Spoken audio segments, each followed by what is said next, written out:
BJP प्रदेश अध्यक्ष VD Sharma ने केंद्रीय प्रत्यक्ष कर बोर्ड की रिपोर्ट में गंभीर जानकारी सामने आने के बाद पूर्व मुख्यमंत्री कमलनाथ और उनके सहयोगियों पर भी एफआईआर दर्ज कराने की मांग चुनाव आयोग से की है। उन्होंने कहा कि केंद्रीय चुनाव आयोग द्वारा राज्य चुनाव अधिकारी को भेजे गए पत्र में जिन अधिकारियों और कुछ अन्य लोगों के विरुद्ध एफआईआर का निर्देश दिया गया है, उनमें कुछ अधिकारी कमलनाथ के निकटवर्ती कारोबारी और रिश्तेदार शामिल हैं। इसलिए कमलनाथ इस गंभीर अपराध से बच नहीं सकते। चुनाव आयोग को चाहिए कि वे ऐसे सभी लोगों का चुनाव शून्य घोषित करें जिन्होंने काले धन के बलबूते पर चुनाव को प्रभावित करने का काम किया है।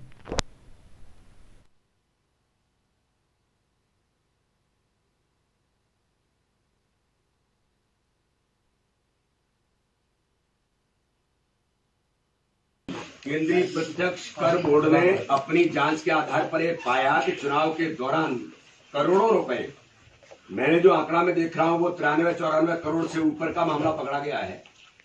उसमें जो अधिकारियों की संलिप्तता है वो तो है ही, जिनके खिलाफ एफआईआर की बात की है। लेकिन मैं आज केंद्रीय चुनाव आयोग से, सरकार से मांग करना चाहता हूं कि जिनके इशारे पर ये भ्रष्टाचार हुआ है, भाई अधिकारियों ने ट्रांजेक्शन करके पैसा कहां से लाया, किन नेताओं के इशारे पर आया? तत्कालीन मुख्यमंत्री कमलनाथ जी, उनके सहयोगी सिपह सालार, कक्कड़ और मिगलानी, जिनका नाम बहुत पहले मध्य प्रदेश के अंदर चला है। मध्य प्रदेश की सरकार में भ्रष्टाचार के केंद्र थे और उनके भांजे रतुलपुरी, इनके खिलाफ भी एफआईआर हो। और कमलनाथ जैसे लोगों से, कमलनाथ जी को मैं अनुरोध करूंगा कि कमलनाथ जी अगर जरा भी नैतिकता है तो मध्य प्रदेश की जनता से दोनों हाथ जोड़ करके आपको माफी मांगनी चाहिए। 1.5 साल तक आपने भ्रष्टाचार किया है इसी प्रकार से। दिग्विजय सिंह के इशारे पर धनबल और बाहुबल का दुरुपयोग चुनाव के अंदर आप करना चाहते थे। आपने देश के लोकतंत्र को कमजोर किया है, कमजोर करने का प्रयास किया है।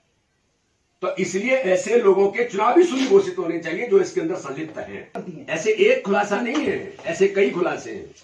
और मैं कह रहा हूं देश का पहला ऐसा एग्जाम्पल है कि इस प्रकार से लोग पकड़े गए हैं कि इस प्रकार का ट्रांजेक्शन अधिकारी कर रहे हैं।